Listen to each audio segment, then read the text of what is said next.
hadir pada pagi hari di dalam befak doa ini telah mengikuti proses novena selama 9 hari berturut-turut. Kita berdoa mulai dari tanggal 1 Mei sampai hari ini. Kita semua berkumpul, berdoa, bernovena dengan satu tujuan, yaitu untuk mendapatkan karunia Roh Kudus di dalam kehidupan kita. Hal ini pun juga sama dilakukan oleh para murid ketika Yesus naik ke surga. Mereka tidak berpencar, mereka tidak lari, mereka tidak hidup sendiri-sendiri, tetapi mereka berkumpul di dalam satu rumah untuk berdoa. Mereka membangun kehidupan mereka dengan keheningan dan doa.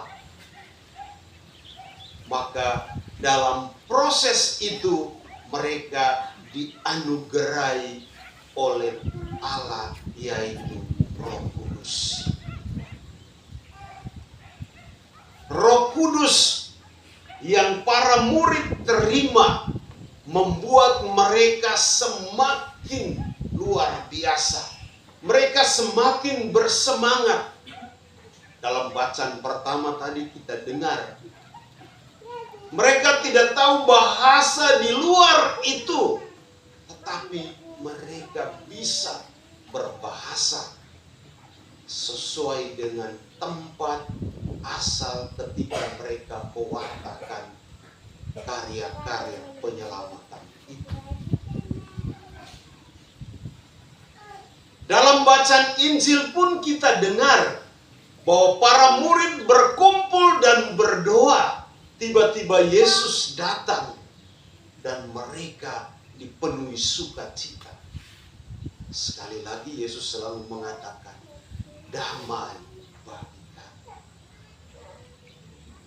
Salah satu karunia Roh Kudus yang kita peroleh adalah kedamaian. Dan ketika kedamaian itu kita terima, maka di dalam diri kita ada sukacita, ada kegembiraan, ada kebahagiaan. Maka pada hari ini kita merayakan Roh Kudus turun atas diri kita. Maka kita harus bahagia, kita harus sukacita, kita harus damai dengan diri kita, supaya kita berbagi dengan orang pun dengan sukacita. Roh Kudus yang kita terima selama 9 hari berturut-turut kita novena merubah kita. Kalau kita terima Roh Kudus lalu kita biasa-biasa saja, itu bukan Roh Kudus itu. Itu Roh Kuda dan Roh Kudus. Kalau kita biasa-biasa saja, itu bukan Roh Kudus. Tetapi kalau kita terima Roh Kudus, maka hidup kita itu semakin, bagaimana ya bahasa gaulnya itu, semakin pucuk gitu, semangat. Kita melihat segala sesuatu, melihat peristiwa itu dengan kerangka yang baru, dengan cara yang baru, dengan terang iman yang baru. Jangan kita bangun tidur sampai pergi tidur sama saja. Bodoh wae, orang Jawa bilang. Mas, itu bukan namanya, bukan gerakan Roh Kudus itu.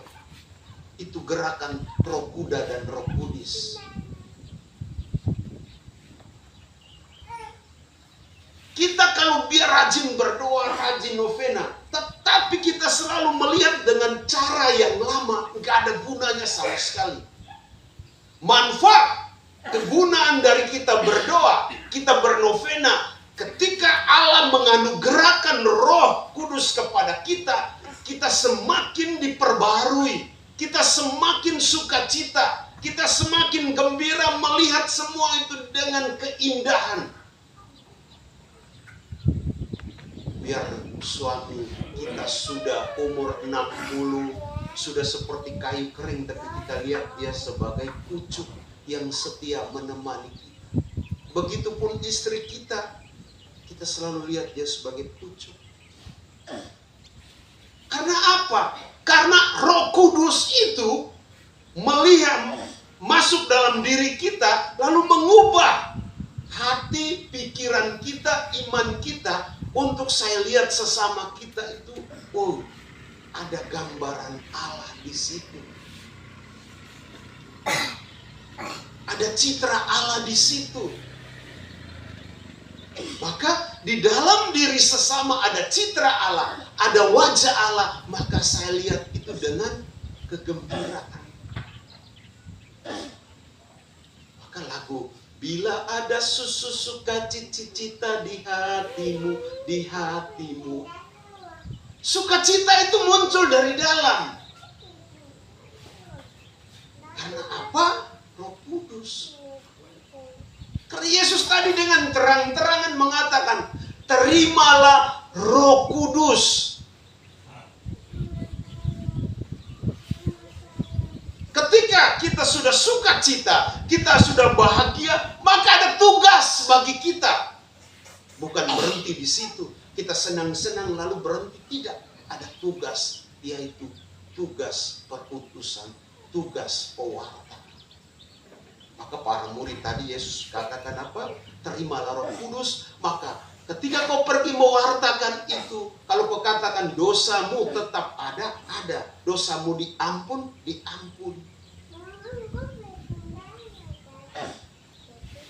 Maka di sini ada tugas perutusan bagi kita. Kita merayakan hari ini, Roh Kudus turun atas para rasul. Ada dua hal yang kita pegang teguh. Pertama, sukacita. Harus bahagia. Walaupun hidup segan, mati tak mau, makan tidak tentu dan lain sebagainya. Tapi harus sukacita. Karena dengan sukacita, dengan kegembiraan, dengan bahagia, kita akan bisa berbuat yang lebih baik lagi. Maka yang datang duduk, yang muka muram-muram terus, ini bahaya besar. Yang kedua, ada tugas perutusan. Tugas perutusan bagi kita adalah memberi warna di dalam kehidupan keseharian kita ketika kita berjumpa dengan sesama kita. Kita menjadi garam dan terang. Kita membawa kerajaan Allah itu hadir di dalam kehidupan bersama. Kita memberi terang kepada sesama kita, kepada teman kita. Yang kurang semangat, kita menyemangati. Bukan kita pikul kitab suci lalu kita berdiri di lapangan situ lalu kita baca kuat-kuat. Bukan seperti itu. Tetapi kita hadir dengan hidup kita. Pasti kita memberi garam dan terang kepada sesama.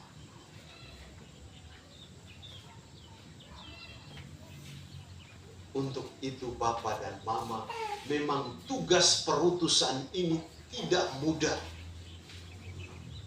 Kalau kita baca sampai besok seterusnya, setelah Roh Kudus turun atas para murid dan para murid mewartakan itu penuh dengan tantangan macam-macam. Tetapi jangan takut.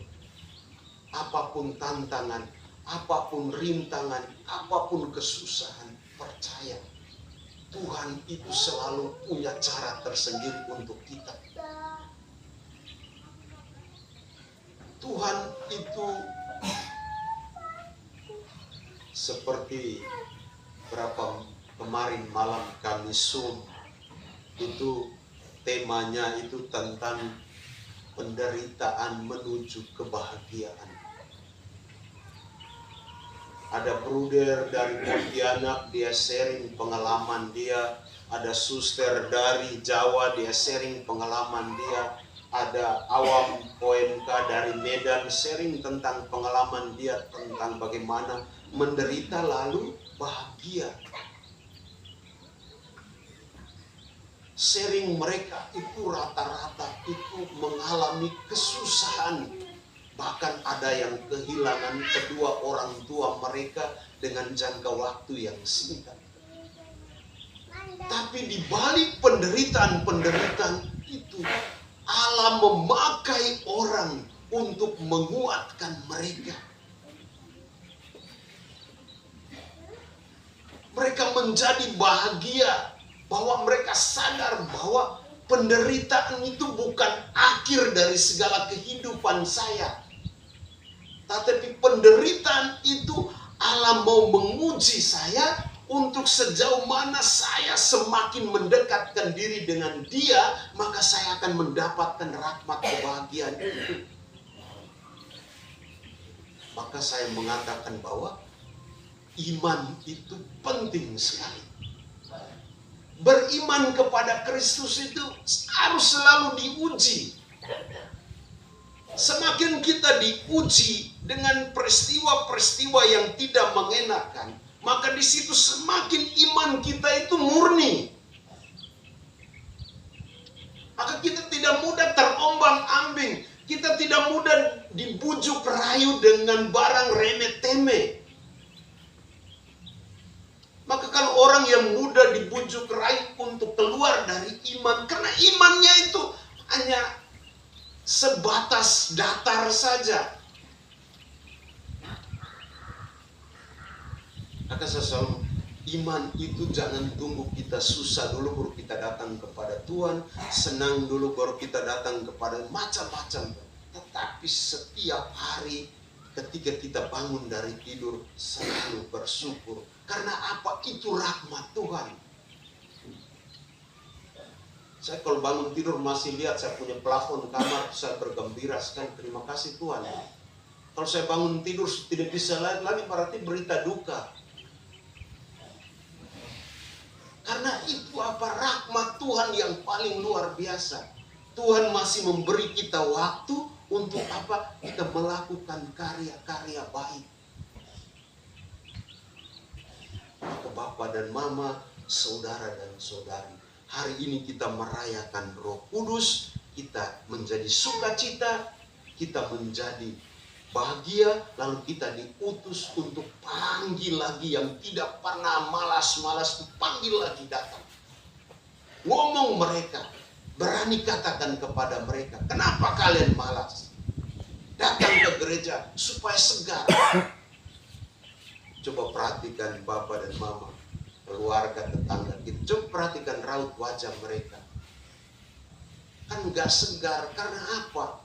Di dalam psikologi spiritual itu, manusia itu dibagi jadi 3 bagian.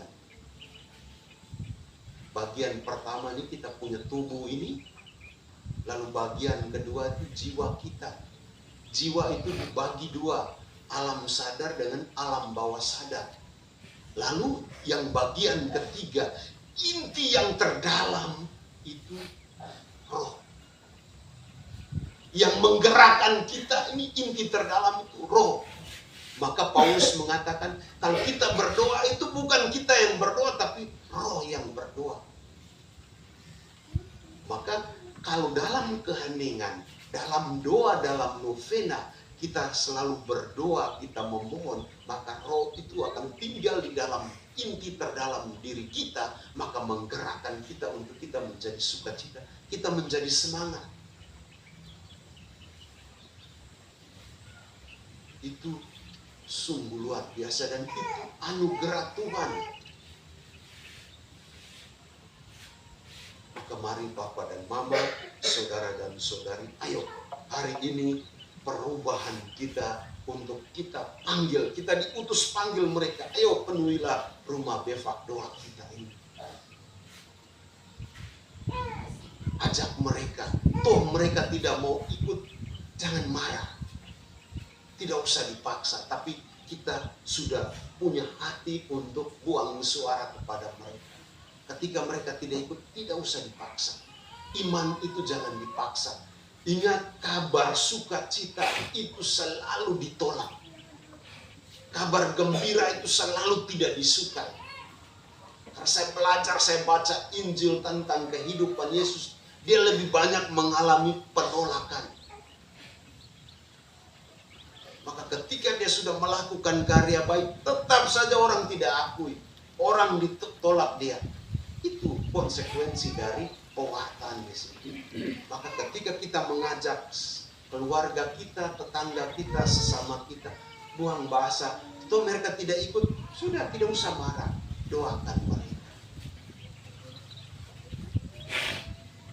Maka mari Bapak dan Mama, kita yang hadir ini, kita tetap menjadi dasar fondasi tempat ini agar iman kekatolikan tetap tumbuh di sini menjadi subur. Benih yang kita tabur sudah berapa tahun? Berapa tahun ya ini? 2 tahun? Berapa ya? 3 tahun. 3 tahun ya. Saya yakin benih 3 tahun itu dalam refleksi saya itu seperti seorang penabur menabur benih. Ada benih jatuh di semak duri, di tanah yang kering berbatu-batu, di tanah subur. Benih yang ditabur di sini selama 3 tahun saya pelajar ini akan menumbuhkan hasil yang melimpah. Amin. Karena apa? Saya lihat kalian semua yang hadir berdoa setiap hari Minggu, setiap hari Selasa. Kalian inilah yang masuk surga. Ketika kalian masuk surga, jangan lupa saya. Saya pun tali jubah, saya lempar. Saya percaya Bapak dan Mama. Karena apa? Menabur itu tidak mudah. Ingat, menabur tidak mudah. Penuh tantangan. Dan kita mengalami, kita semua di dalam ini, kalau kita refleksi kembali 3 tahun itu sejak ini, banyak tantangan, bukan banyak sukacita. Banyak. Sampai kita sudah mau putus asa, kita mau tutup devak doa ini, tapi tidak jadi. Oh ini, coba kita renungkan. Pulang rumah kita renung. Kalau kita renung, mohon maaf, kita menangis. Karena apa? Kita bangun dengan keringat, darah, dan air mata tempat ini. Ada rezeki, kita semua menikmati. Tapi itu proses dari iman Bapa dan Mama. Dan pada saatnya mungkin kita sudah mati, mungkin saya sudah mati, mungkin tempat ini menjadi tempat yang bagus dan orang banyak datang mencari Tuhan. Karena siapa? Yang kalian datang ini kalian tua-tua yang tulus. Iya.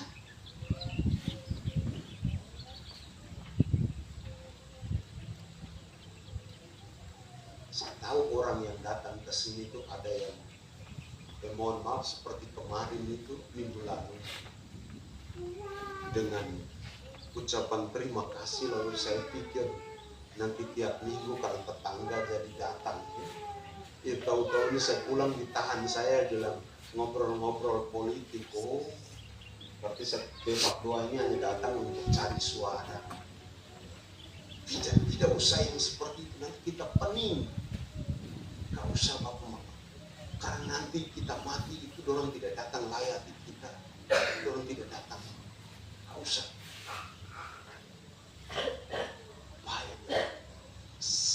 Sederhananya gubuk ini, tapi orang masih datang menggunakan dengan meraup suara di tempat ini. Saya bilang mohon maaf, itu dosa besar. Oh, tempat ini dibangun bukan untuk kepentingan-kepentingan yang lain. Di sini hanya kepentingan iman kekatolikan tumbuh di sini. Saya ditahan minggu lalu di motor. Tapi saya bilang nanti saya mau ke Jayapura. Senin pagi mau ke Jayapura, tapi saya sakit sudah berapa hari. Saya tidur dari hari Minggu itu sampai jam 1 hari Senin, jam 1 siang. Kemudian Albert terpikir saya sudah mati. Karena saya tidak keluar. Dia ketok kamar saya jam 1 itu saya kaget. Saya keluar itu dia sudah menangis. Kenapa kau menangis? Saya pikir Bruder sudah mati, habis Bruder tidak keluar dari kemarin. Kenapa Bruder? Saya punya vertigo kambuh. Saya lihat jam, sudah jam 1. Saya pikir masih pagi jam 9, 10.